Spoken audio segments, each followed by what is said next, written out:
Hola, welcome everyone to Latinas from the Block to the Boardroom. This is Teresa Gonzalez, co-founder and host of Latinas from the Block to the Boardroom. Woo! 6 months have passed. Where the hell have I been? Well, I'll tell you, I've been reconstructing, reimagining, and trying to innovate more of this podcast with more change makers, more design thinkers that will activate you into really putting the forward future thinking that our community holds. We do hold the keys to the future. After COVID-19, I just want to say I'm hugging all of you that have lost community members. The essential workers that have provided food on our tables have been so important to us that don't get that voice. And here, that's what I'm bringing to this platform.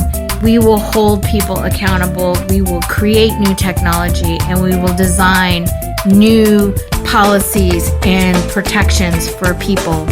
And that's what these next few podcasts that I have coming up for the remainder of the year are going to hopefully inspire and also give you some food for thought about maybe you want to start that business. Maybe you want to step away from the infrastructures that are keeping us aligned to certain powers that are hurting our communities.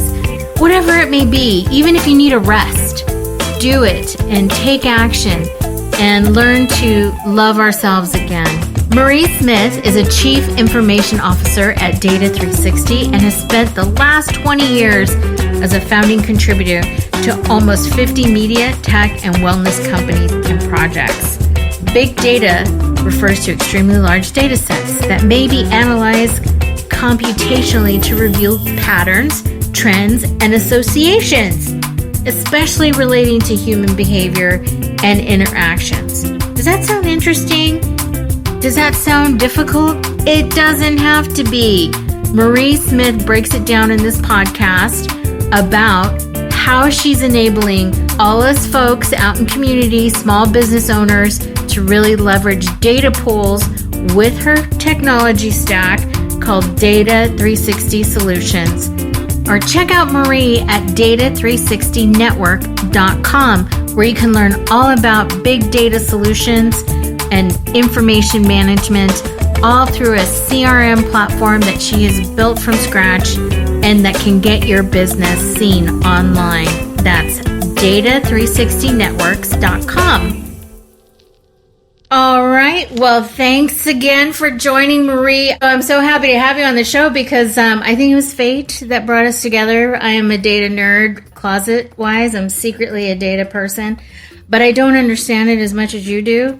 And once I connected with you and you told me your story, I said, we got to get all the people out there that are listening to the podcast to really understand how AI and technology is really affecting everything we do. And especially for communities of color, if we don't understand what's going on now, just at the very basic core level, then it's really going to be challenging for us to really have privacy rights and fundamental civil rights of our privacy and how we are monitored. And it's all really through the internet and our phones. All right, so the journey that we met was through this movie, Coded Bias. It is a phenomenal movie. And the reason that it's so important is because this woman, Joy, through MIT, who started actually just putting together a technology lab project. And just to break it down for everybody out there that has not seen the movie, she came across the programming language, which was in her project, that is foundational, that you can basically use as any coded software to kind of start this project. And when she was trying to do it, she noticed that it was not programmed for people of color because her program was to have facial recognition and capture the face to give you a superhero face. So you could wake up in the morning and be a superhero. But for people of color, you couldn't be a superhero, which was really sad. So it took her on this path down into why is this? And here she is at the Brain Trust of the United States, MIT, one of them, I would say. Mm-hmm. And she was like, what the hell is going on here? And she discovered that the foundational code had been programmed by non-people of color, white people, of course. And she takes us back on this whole history of where programming code was first originated. And there is a big history there. And of course, we all know that people of color were not at Dartmouth in 1955, which was the starting of this computer programming.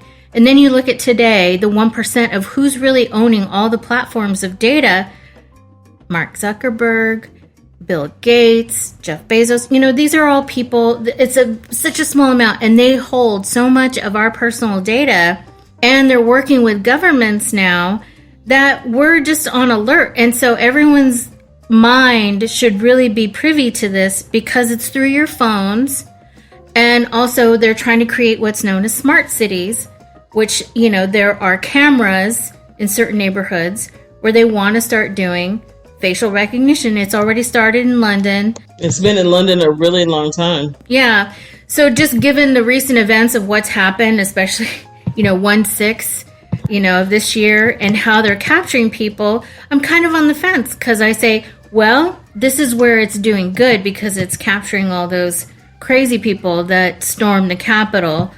And that was the biggest day of people of color in that citadel of democracy.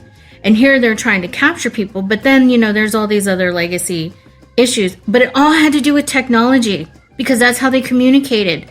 That's how they took pictures. That's how they sent messages through the platforms that everybody was aware of, but nobody moved on it. So this is where I'm so fascinated.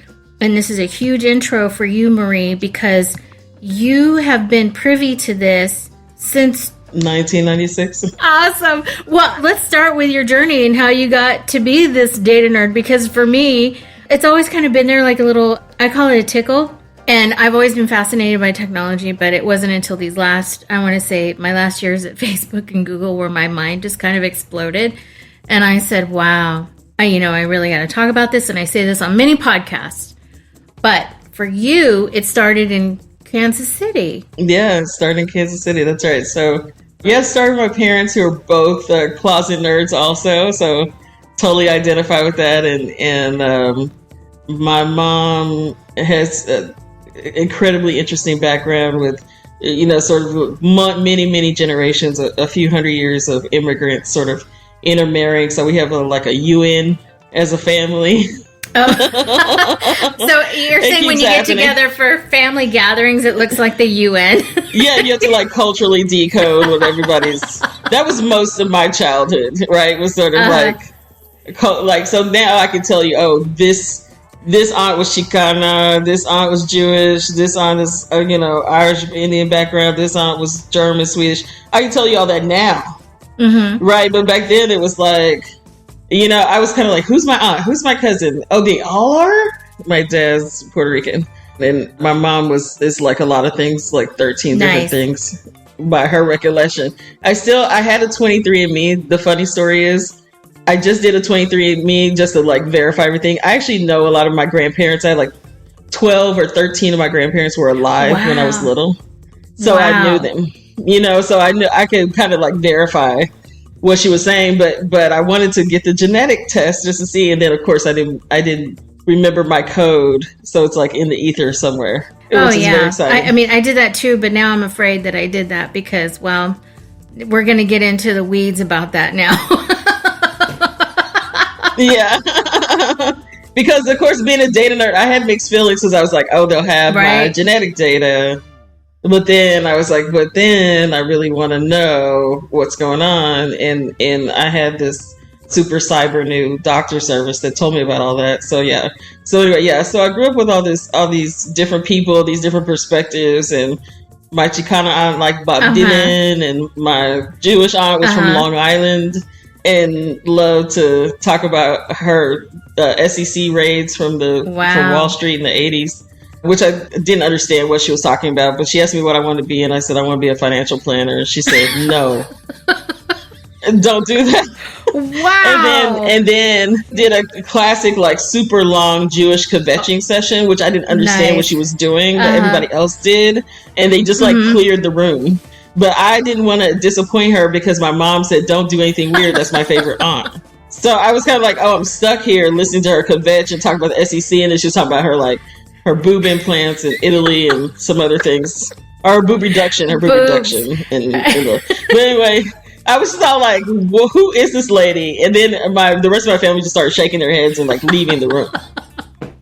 So I was just like, oh, I didn't understand what was going on, but it was a fun childhood. And my dad was a classic, like, Latino dad, like, spoiled everybody, really loved everything, just like full of love and loved music and loved to dance. But it was also like a super engineering nerd. He loved planes and technology and the military and all this stuff. And he was a cop. He actually worked for the FBI and for the local department and the sheriff's department. And this was on Kansas City. Which was... Yeah, I wish, he's passed, rest in peace, but I was thinking, God, how did you go through all that? Like, knowing what I know now about everything. But, the crazy thing was Timothy Wind, who beat Rodney King, was on his police force prior to moving to LA. Wow.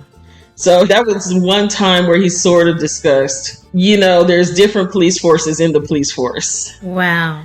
And I was all like, oh, and then he started talking about Gates and how he recruited people, Daryl Gates, and how he recruited racist cops to LA.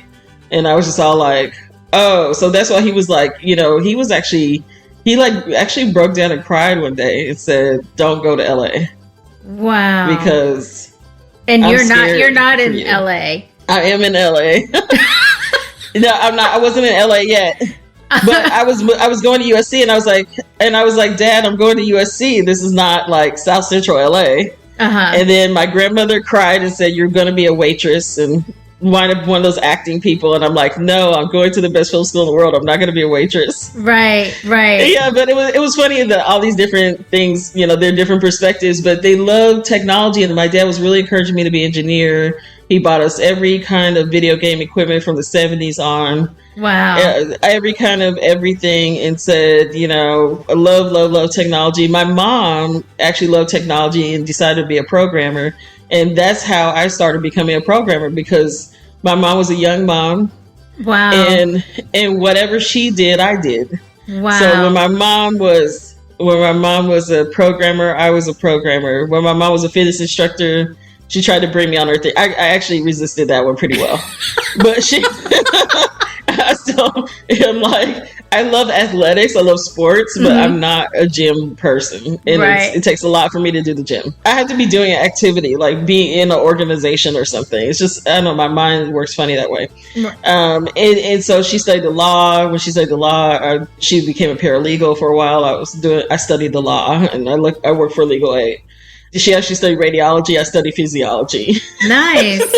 So it was like, I kind of got like, well, she was in her college mode trying to figure out, but really she was just trying to figure out a place. She's extremely brilliant. She's a genius, but she couldn't figure out where to fit. And I realized like now that was because she's a woman of color. There's no support systems, white male world. They weren't trying to have her there. Right. And so every time she wound up in a place, there was just like no support until she became a teacher.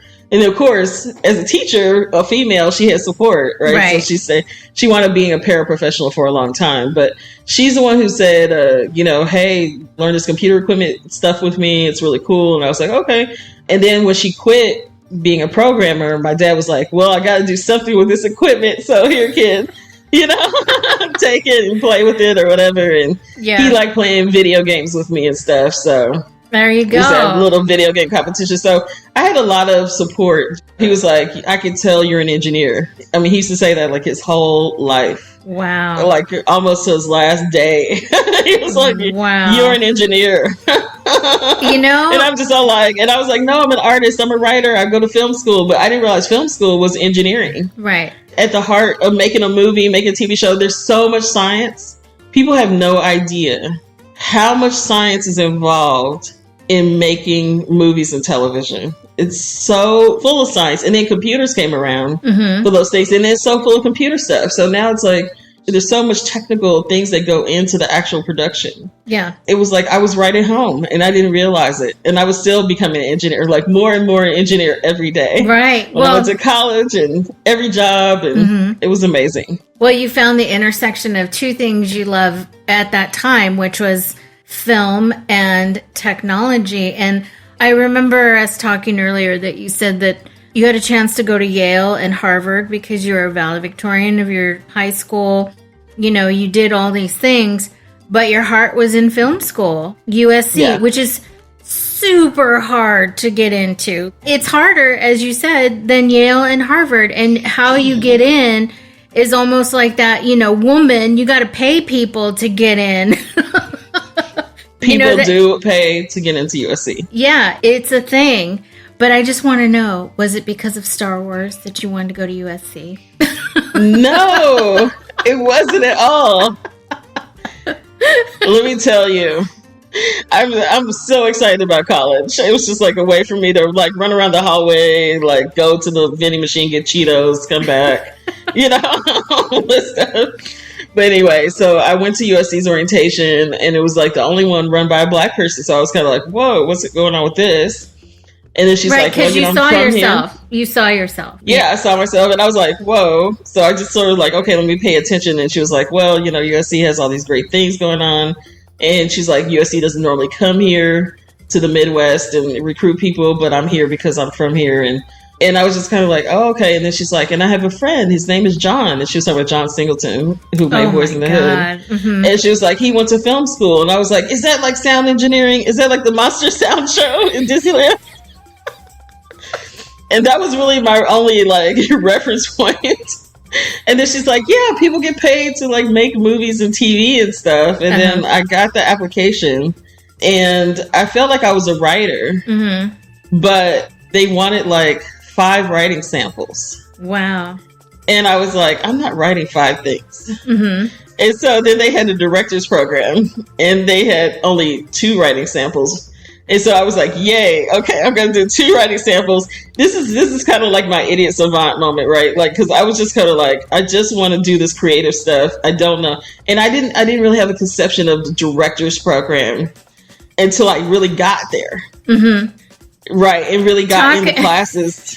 Talk about setting the bar high for yourself. You're like, yeah, no, I'm not going here. I just, I'm going for the director role because you're like, I think that's more of a fit for me because it's only 2 writing samples.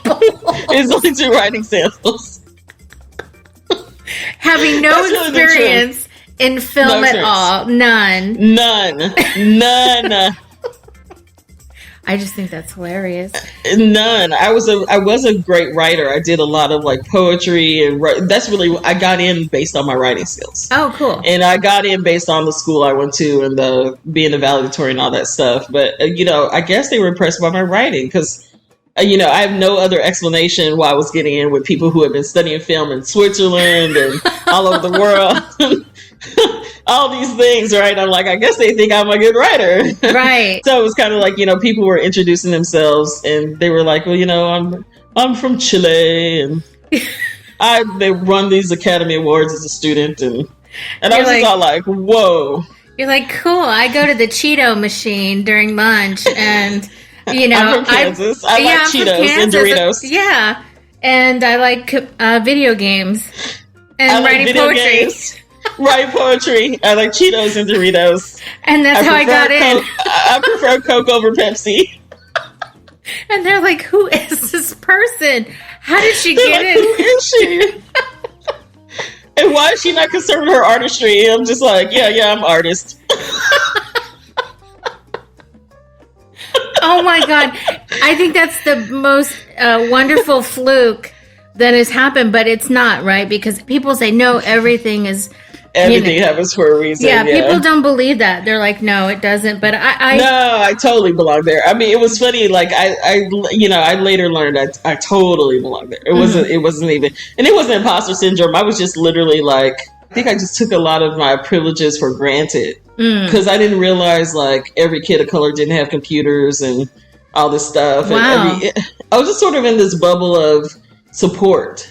right? And so I just felt like, oh yeah, okay, yeah, I got in, cool, Yeah, like sure, that's I'm supposed to get into programs. I always get into programs because high school I had overperformed and I had all these programs and awards and newspaper clippings and all that stuff. So I was just kind of like used to achieving, but I hadn't really paused and really thought about the implications until, later I started meeting different people. There are other creative people in my family and they never told me about it. Wow. It was really like hilarious. It's so crazy because when you think about it, you are on this calling in a way that you didn't know what it was exactly, but something was pulling you in that direction. Different things would pull me. Mm-hmm. And it's interesting that you said that it was based on the support.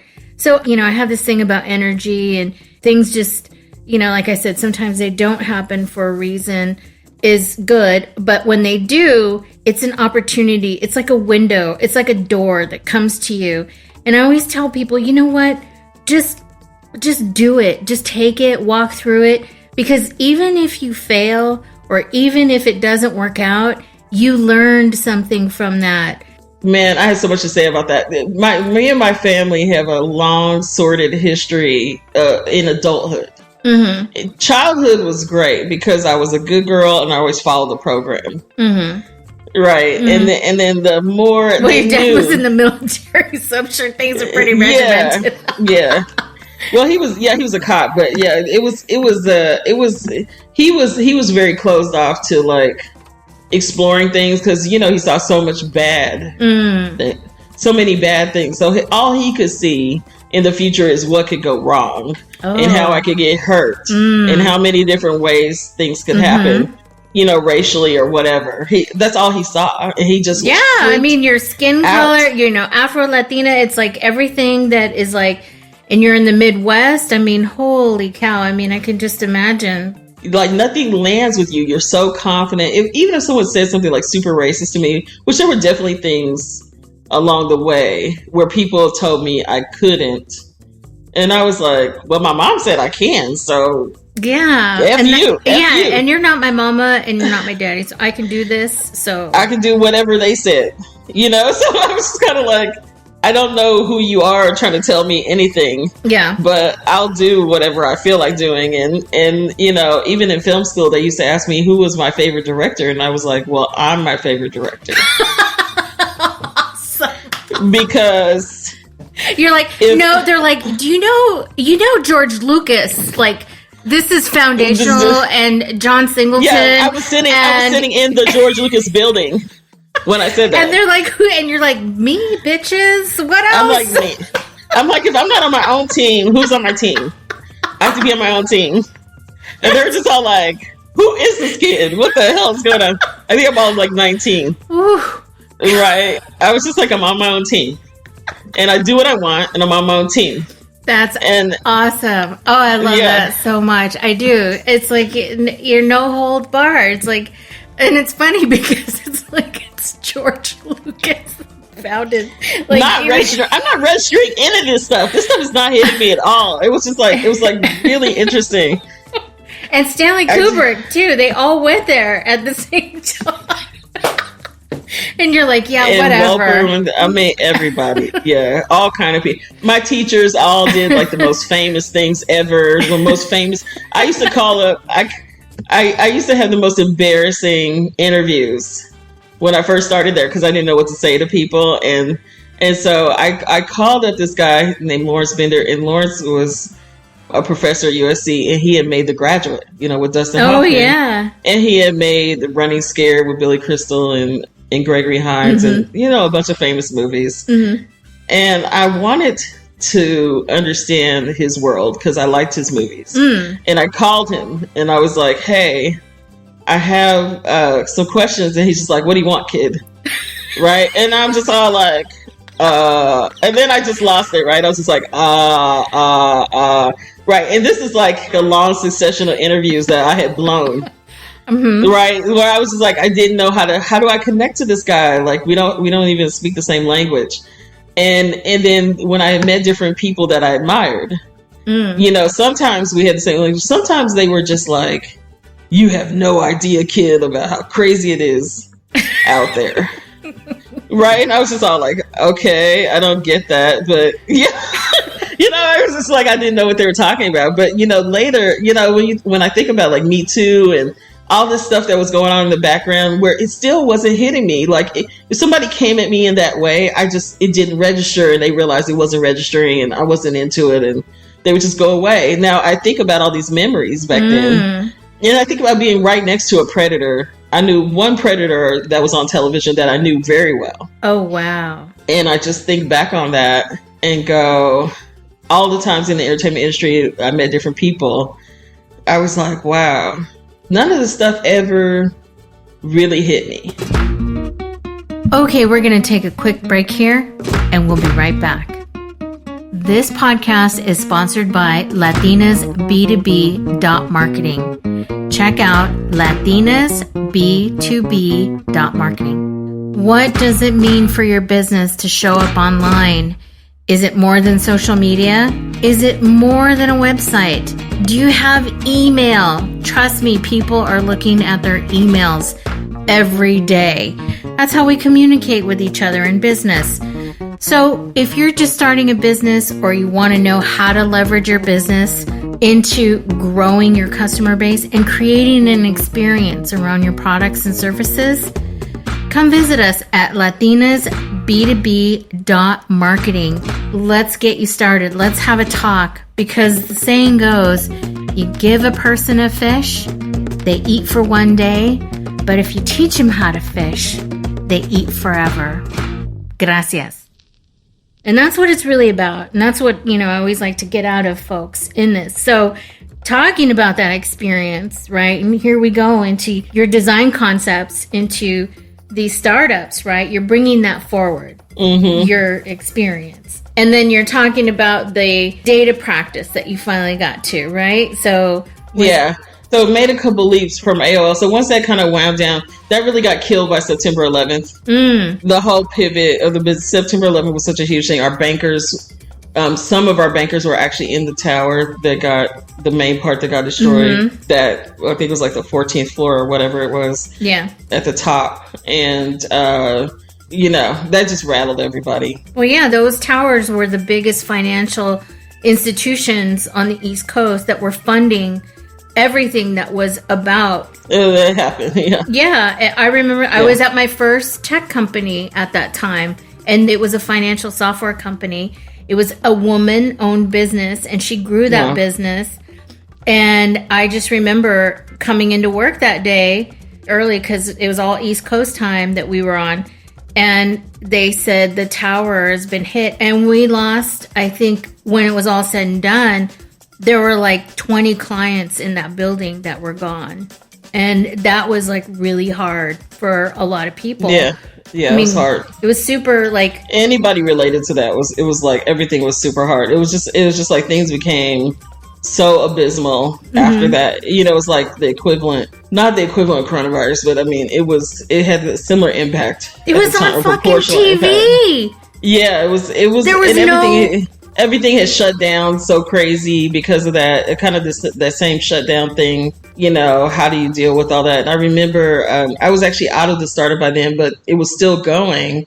And I was like excited because I was like, okay, I'm going to be able to give my stock cash outs and woohoo, okay, I got my savings plan. No. And I was working for Vivendi Universal, which is now Comcast Universal. Making these weird video games, including Law and Order Interactive at the time, and learning more about the games are called real life games, and so they were based on data. Professionals like doctors and lawyers and combat medics, and talking about real cases, kind of, how Law and Order is made on real cases. Yeah. And so all the technical pieces, and then programming the video game to match those cases. And it was a terribly interesting job, but sort of like a niche market that this lady had carved out. And we had sold like 1 million units to Walmart. Wow. And so that was, a cool gig. But right when September 11th happened, we're actually in the El Capitan building right next to Jimmy Kimmel. Where Jimmy Kimmel is now. I think Jimmy Kimmel had moved in, or maybe he had just moved in. And I was going down Hollywood and it was like empty. Wow. It was like that weird movie with Tom Cruise, Vanilla Sky, and the whole thing was like empty. Wow. It was like normally, and I was like, you could literally just walk in the middle of Hollywood Boulevard and like there were no cars, there was no anything. And I was kind of like, and my boss was like, go home. Mm-hmm. Number one, they think the planes might still be out there. Number two, we don't know whether they're going to hit Hollywood or not. Wow. And we think they may be trying to hit Hollywood. There's a threat, a terror threat on Hollywood. And I was just all like, oh my God. And I'm sitting right there, like in the heart of Hollywood. The El Capitan building is the center. So it was really crazy. So that was a huge pivot for the market. And then after that, I was kind of a gun for hire in putting together innovation plans or whatever. And I wound up working with a company called MicroStrategy, which is now, they're super famous now for buying a bunch of Bitcoin. They bought millions of dollars in Bitcoin. Mm-hmm. I know who they are. Because they're always pivoting. Mm-hmm. Yeah, MicroStrategy is a whole chapter I could talk about for a very long time, like an entire podcast. But basically, they were trying to figure out how to monetize social media because they had sold DoubleClick to Google for $4 billion. So they made quite a bit because they were the actual engine underneath DoubleClick. Mm-hmm. So Google replaced MicroStrategy with their own code. Mm-hmm. But MicroStrategy built that company. And so anyway, I sort of learned about this through a bunch of different nerd friends that all work at research labs. And so I was like, okay, well, let's see, what can happen next. Right. And then I pitched a company called Rakuten about social media. Rakuten. Yeah, about social media advertising. Because, I just said, big balls. I just go out and pitch anything to anybody. Because that's what I do. Because that's what I do. I'm just all like, oh, okay, who are you? Okay, let's talk. See, that's the way you got to do it. You just got to go out there, be confident, and just say, look, I know my shit. This is what can happen, and this is what I've done. I mean, I'm sure they knew. I like how you said the gun for hire. Nice. Yeah, it's just because people were like, okay, you can do these things. And so I was just experimenting with these platforms. And, there was also a stint where I was like starting internet broadcast TV with the people who invented Flash. And then our rival came up, this weird company called YouTube. And yeah, just a small little weird company just called YouTube. We were effing toast. I mean, that's the story I don't even tell very often, but I mean, we were toast. And the people that started were brilliant. But the problem is, everybody went after this video market. After, that was the beginning, right, of all this market, including the technology we're talking on today, right? So then everybody's in the video business, and the compression got good, and a lot of the code got good, and Google was responsible for a lot of that code. And Google just became this monster that was super amazing. So it was kind of like, no. And then I was actually asked to help architect some deals between California and the European Union, software deals, because I had invented a communications protocol, that's what we use today at Data360. And so at the time, the following pivots were kind of like, okay, how can I prove that these communication protocols work, right? So that's why I had come to pitch Rakuten. And then we were working with these two little weird startups, Twitter and Facebook, trying to prove that profiles and algorithms matter. Oh, God. To corporations, right? To prove to the corporations, hey, this works. And it does work, and here's how it works. And so I saved all the templates I made. Like, they're still sitting in one of my accounts. So I was like, hey, here's how social media advertising works. And to this day, they implemented almost everything. Oh my God. And Facebook almost implemented almost everything. And yeah. What year was that? That was 2008. So 2008. Yeah. You wrote these little procedures and programs and pitches and, all these things to help grow that company back in 2008. And mind you, Twitter and Facebook, both Twitter together. And Facebook. And mind you, that was in the downturn of the worst economy. So we're talking about two areas of the economy that nosedived. We're talking about 9/11, where you saw an opportunity. And then we're talking about 2008, where, that was a housing bust, the financial services meltdown. And here come these companies, right? There's this opportunity. And I do well in down markets for sure. Hey, I think that's real strange. It's the best time. It's a reality, right? So that's what you do. And that's how you started to make that money. Shmoney, as Cardi B says, a shmoney. Let's get that shmoney. Was in 2008, right? Yeah, that was the beginning, right? And then that is when the big R's started happening. The big R. And the big racism, steel ceiling, because it was clear. What became clear was, this chick's like powerful. She can start to move things around. No, wait. Let's back up. You are a Afro-Latina. You've started and pitched to companies. You are very confident. And how many people are in that space that look like you? Nada. Hardly any. Zero. And you come in at that time with your arsenal of knowledge, and they were trying to, I'm sure, do a rope-a-dope around you. You know, all kind of rope-a-dope stuff started happening all over the place. I mean, stuff that is like, remember that movie, The Big Short? It's like that. Yeah. I know that movie. It's like that kind of mentality. Manipulation. Right? So, I had manipulation from Hollywood and somebody who I thought was a really good friend. I had manipulation from financial people who I thought were on my team. Damn. And doing weird things and doing deals behind the scenes and trying to saddle us with strange things. And fortunately, because of my mentor in the previous startup, I'd had a lot of different training about how deals get done. And so fortunately, I was able to exit things properly. And so that prevented a lot of drama and craziness in my life. And then I went to a suburb in California, and then it was literally, completely made up racist stories, and then that was it. Oh no. That was it. You mean a suburb outside of downtown Los Angeles? LA? Outside of LA, yeah. Oh. In Central California. Trump country. So you're basically saying the foundation of Facebook and Twitter are really at the hands of what you pitch and the ad program. Yeah. The advertising program, which is how they went public. Chingale. Their salespeople took all the ideas that I gave. So I was kind of like, and I was very naive too, just thinking, oh yeah, they're going to do me solid and whatever. Of course, no, they're going to steal everything I have. Luckily, there wasn't anything like my IP wasn't there to steal. Thank God. Yeah. But it was pretty close, and I met a Zuckerberg and all of that stuff. I mean, it was that deep.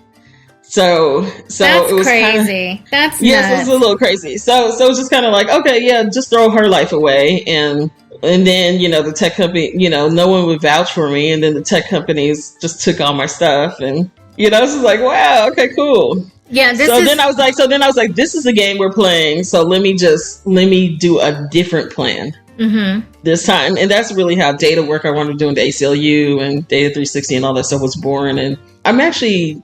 I still don't feel like the experience was fair, but I'm grateful for the experience because it really shook me like 1,000% awake to my own power and to how insidious and how much bullshit the racism thing can generate. Because it really is insidious and deeply woven into America and the world in a way that I wasn't completely... Like I said, it wasn't really hitting me because I was in the space of just being disciplined, creating my projects, doing good work. I thought that was enough. Yeah. Right. And it wasn't enough.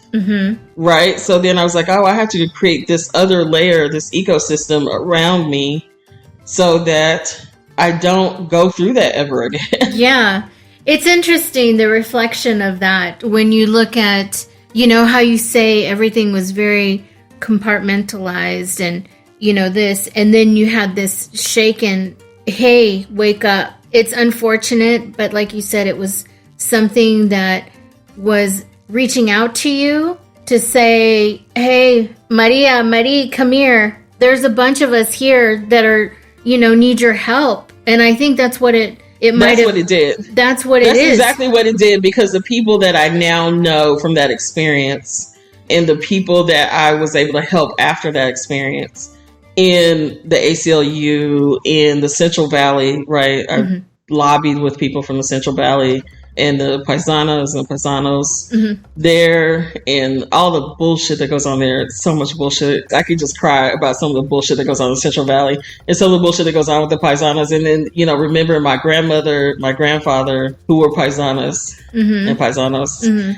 And you're saying that as farm workers. That's what you mean. Yeah. And my grandparents, I remember my great grandfathers, my tia and my abuelo talking about that, right? They went through that when they were little. And, you know, sort of like the American story of that. And so anyway, I got really grounded. I came out of my ivory tower, and that gave me a lot of power. Because I could sort of speak to what's real. Yeah. Right. Versus like, okay, in this venture capital land. Yeah. Like what's real. So then I was like, okay, I'm going to do this tech thing, but I'm going to do it different. I'm going to run it like a freaking restaurant.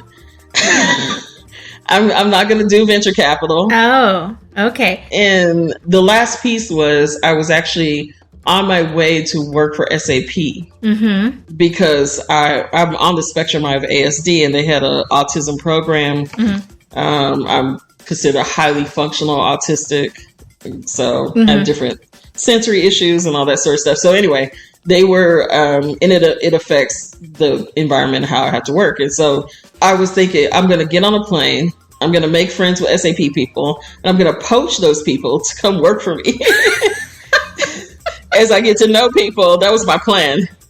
And so I was really excited because I was like, great, I'm going to poach people, and then I'm going to become, build bigger, better, faster, stronger, right? Yeah. And then my co-founder comes along, and he's like, hey, I'm up to big things. I'm working with Transamerica. I'm going to start this insurance company. And it was like, you know, Black and Filipino people. And I was like, oh, good Lord. I was sort of rolling my eyes. and then when I'm like, he's really cute. So, of course, he becomes my husband eventually, my second husband. Nice. And then he's explained to me his insurance company. And they're writing things down on like Rolodex cards with pins. And I'm like, where's your CRM system? Like, what are you doing? Like, why are you writing things down on pens with pens and paper? And I'm like, Black and Filipino people, what are you doing? Why don't you just use technology, right? So then I'm telling him, give me your phone and let me show you some things, right? And one of the first things I showed him was Slack. Oh. And then wow, this is recently. He was just using pen and paper. Like, what are you doing? 2015. Oh, girl. So then I'm going, okay. And then all the people around me, I'm realizing, oh God, they're completely technologically illiterate. And the ACLU was like, we're totally technologically illiterate. Can you come help us? Right. And they buy me a train ticket down to San Diego from LA. And they set me up in a condo. I mean, like a premium, 5-star. The ACLU. Amazing. The ACLU. They did this. Yeah, that was my payment, was a premium condo for the weekend. To help them get situated. Yeah, can you tell us how to? They said, we got data from 144 counties in California.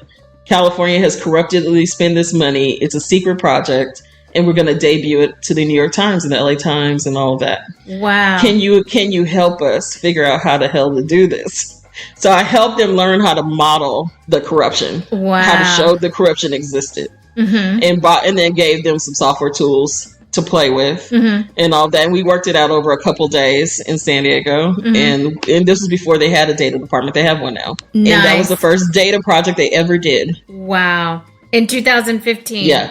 And so it wound up in the New York Times, the LA Times, all that sort of stuff. And so it's still on our website to this day. But it was amazing to see kind of the results. And then I was like, oh, this is a big old market. This is nobody's helping these, even when I was lobbying in Sacramento, nobody had the data for anything. Nobody knew how to get the data. It's still a constant problem. And so I was like, oh, there's no data infrastructure. You mean there's all these software companies and there's no data infrastructure? What the heck? And you're like, bing, big light bulb, big light bulb. I'm like, this is so much bigger than Facebook and Twitter and all that stuff. And then I'm like, thank you, God, like this was supposed to happen. Justice. Yeah, the justice is about awareness, and awareness is about being able to see the data, because that's the truth, right? If you don't have data, you only have stories, and one person can tell a story that's a complete lie, and one person can tell a story that's completely the truth without the data there. And that's what you see in society today, right? The biggest factions that are fighting, they don't read. They don't have the education. They don't have the data. They don't have the facts. They don't respect facts. And that's why they're lost in the wilderness in illusion. And so I was like, oh my God. And I found out it's like 80% of businesses that are lost in this illusion. And what's happening is that's being financed away, right? Just like it is now, right? With coronavirus, all this stuff, it's all being financed away. But we can't, as a planet, afford this ignorance anymore. Right. On a lot of levels, right? And we can't afford this ignorance on an ecological level. We can't on an environmental level, on a social justice level, on an economic justice level, on a debt level. We can't afford this ignorance anymore. Right. Right. And I'm really grateful for the powers that be that said, hey, let's create a place for information called the internet. And let's do that. And that will help rectify the problem. And I believe that's true. I believe that we will rectify these problems, probably with some pain and suffering, but we will rectify some of these problems. And so, yeah, Data360 was born out of that knowledge. And, you know, eventually we got validated by Google. They said, hey, what you're talking about is everything. And we can't do that because our infrastructure is built for something totally different. Well, I don't know. I mean, I want to say they could be playing possum there because they have a lot of things going on in there. They have different factions. What I can tell you about after working with Google for almost 6 years is there are definitely different factions as there are in every company. I think they're interesting because I think they're the most, out of all of our partners, they're the most decentralized company. Meaning there's a lot of chiefs happening. I think that's why you see a lot of different results from there. And similar with Amazon, Amazon has a lot of different chiefs. And so I know with both of those companies, Amazon is not a partner, but Google is. They are working to clean up a lot of things. And the same with Microsoft too. They're trying to transition. Microsoft is the one that's actually very vocally and proactively transitioning and has transitioned to a lot of equity. It took them about 5 years, 6 years of solid work. Google and Amazon have not gone on those journeys yet. And it's coming out more and more about what they're doing. It's really hard to be a part of. I mean, we're all threaded into that ecosystem. And, you know, when you talk about big data, I mean, they're the mass data mine that everybody is trying to plug into. And only a few at the top are in that integrated, I want to say, black box. Because just like Apple, they all have that secret kind of, I want to say, like a black box. And maybe I'm going a little conspiracy theory here, but I don't want to go that route. But part of it is they're tied to these, colonial infrastructures. Yes. And so all of us are sort of tied to this infrastructure still. And so that has a lot to do with the limitations of what can be done. Yeah. And so part of it, I think, well, just people have to die off. And then it's like, who has time for that? I really think that. I think when I look at the first half of my career was really spent with famous people, well-known people, but people without power. And this chapter, I'm really spending a lot of time with people with actual power. And as I get closer to the center of that universe, I'm noticing that, the question of why is Joe Biden playing ball with these people? He has to. Yeah. Because he's agreeing to be a part of this infrastructure, the same infrastructure that has all these different aspects to it. And I spend a lot of time thinking about it and studying it and thinking about what's next.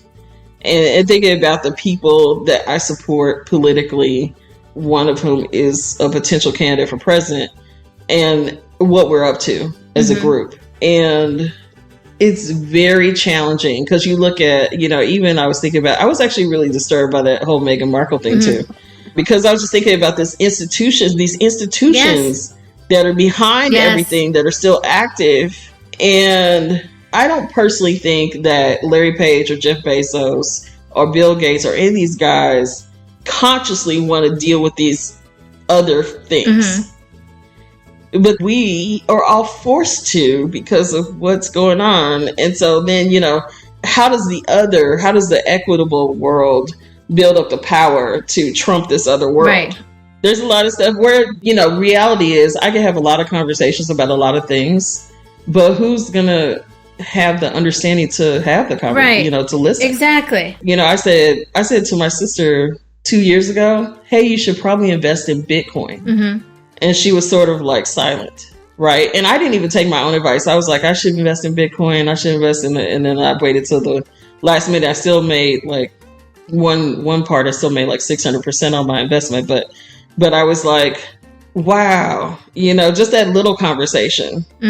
So, certain things, right? Where I'm just like, I can't have conversations with anybody about any of this stuff. So it's hard because it's like back in the day, right? If you said, I know about these things from the spirit world, there really were people that studied the spirit world and they had these information, right? And then they call you a bruja, right? And it's like, it's like, what am I going to do? Yeah, but like you said, the data and the facts are there. And data, you can tell a story, but if you don't have the data to prove what's going on. My husband has another theory. He's like, you can manipulate data to make the story that you want as well, depending on how you look at it. That's true. He's a math nerd. He does math and education. So we have these conversations all the time. Nice. So, but part of it is that now, because of all this knowledge you've acquired and the things that have happened to you, now you're trying to provide data nuggets. That's what I'm going to call it. Data nuggets. Nice. Data nuggets out there for people. I like it because,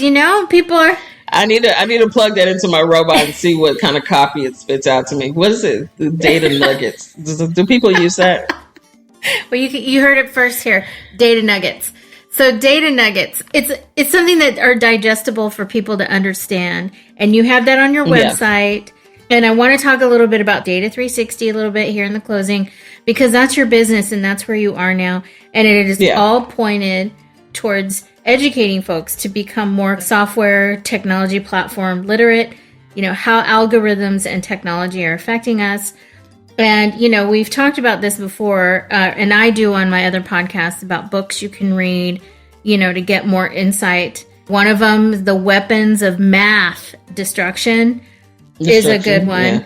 The other one is Dr. Safia Nobel, who writes The Algorithms of Oppression, which is another great, that book, my head exploded when I read that book. And that's what actually gave me the cojones to launch this podcast, was because I said, I want to change the narrative, not just marketing, but in this new marketing realm with technology. How do we educate people and how do we get them into the space more to change it? Because that's the only way it's going to change, is if we get more into technology, women of color, people of color, to change that. So, those are a few things, but your website, let's hear about it, and your business, because you're working with some big, chingons out there of data, I call them data, the new data wells that are here, like you think of oil underground and how it's mined. We're working with all the chingones and we have all the cheese men. Chingons and cheese men. Ooh, that's a good podcast. God damn it. That's mine. You can have it. So Data360, we have a new website up actually, which is Data360Network.com. And we are now finishing up the version 1 of our first marketplace, where you can buy different services and become data savvy in your business, whether it's a website. People don't know just the basics of advertising your business. You need to be listed on 71 different websites. You mean platforms or websites? Yeah, directories. And that's it. Now there are 71 sites that proliferate your data, the data about your business, right? And Google's one of them, right? So we also have a service for Grow Your Business. And we have more extensive services. So for example, there's lots of weird trap doors that platforms that nobody tells you about, right? So there's things like, you need email hygiene. You need to check and make sure your email address is on your databases, your MailChimp, your CRM are right. You need legal compliance. Yes. You need disclosures about data collection because of because of the GDPR and CRPA. People are like, what and the FTC. All these acronyms. And the FTC, right? So when you do, Federal Trade Commission, the Federal Trade Commission, so you have to do all these things. So we actually have a program called Growth Lab where basically, you get all the fundamentals of, okay, you need to disclose what your product's about, or your service, you need to disclose what they're signing up for, you need to have your legal compliance, your data collection practices in order, and you need to have your site listed and proliferated properly on all the websites. Nobody tells them this stuff. So like if you go to GoDaddy doesn't tell you any of this stuff. None of them. And Facebook doesn't tell you any of this stuff. So that's what we found out, like, wow, just that piece. We didn't originally have that as a part of our menu of services. And then we noticed that all the small business customers, they had no guidance from anyone. And so now we just became partners with NASDAQ Entrepreneur Center. And so we're so excited to put together, packages for people to understand, like, this is what you need to. So we're doing that with over 5,000 Black businesses. We're very excited about that. We're doing that with NASDAQ Entrepreneurial Center and different groups to say, hey, with the city of LA, to say, hey, these are the basics of what you need to be online properly. It doesn't just need to be a pretty site. It needs to be a site that communicates to algorithms and machines and all of that stuff, because that's the basis of how you'll get business every day. And then there's the platforms you need to list on, and then there's how to leverage those. And then there's the people that you talk to every day, and how do you get insights on how to talk to them. We're talking to a company that's over 100 years old. They were built in 1850s. Oh my God. And they've never had a customer database. They're a luxury brand. A lot of their products cost over 6 figures. Oh, okay. They've never had a data, and that's a powerful company. It's been around a long time, makes plenty of money, all this stuff. They've never had a centralized database with insights about their customers outside of, we need to go service that customer, and that customer bought from us. Yeah. So they don't have any other data about their customers. Wow. They don't have any links to their social media. They don't know how to monetize their social media. They don't know how to get somebody from social media over to their store. They don't know who those people are. Right. So we actually did a presentation to show them, hey, you have an influencer here with 500,000 fans who's sitting in your feed waiting for you to contact them, and you haven't contacted them or built any relationship with them outside of just providing them with information. We had a similar conversation with IKEA. We've had similar conversations with lots of companies. So we have a lot of companies in our roster that we've been talking to, prototyping, collaborating with, including the city and county of LA, because there aren't any mechanisms for helping people manage the information about their lives. They're just used to getting it from the media or getting it from a platform or getting it from a brand in a one directional way. But a lot of the brands are also dying because they don't have any feedback mechanisms. Now, the best companies do have those feedback mechanisms, and they're doing very well. But it's a very small percentage of companies that know how to do that well. And then there's a shortage of tech talent because there's not enough people to know how to do those things. So our business really compensates for that. So, we can serve as all the way up to being a virtual CTO for you. We can do data flows, help you with legal compliance, help you with your websites, help you with your apps, help future-proof your business. So that's one of the things we're going to talk about with NASDAQ, and coming workshops are about future-proofing. How do you future-proof your business? Because people are aware of that now because of coronavirus. And then, helping train workers. We actually have training programs and training services for small businesses and for individuals. And so, I work with elementary school and middle school students all the way up to community college, university, all of that. So we have a lot of those and appear on podcasts like this. And there's lots of those things. So we have a fully developed ecosystem now. And so we're very excited about that and making sure everything is super clear. And so now, we're just growing and open to working with anyone. You can email support at data360.solutions if you need any help or you're looking for a quote or anything. I always tell people, even if you find my email address, you will be buried in a email, 9,000 emails. Quite literally. So it's better. Support is better. Trust me. It's really better. I just have to prioritize projects and do things that are important, like talking to Black and Brown audiences. I'm always down for.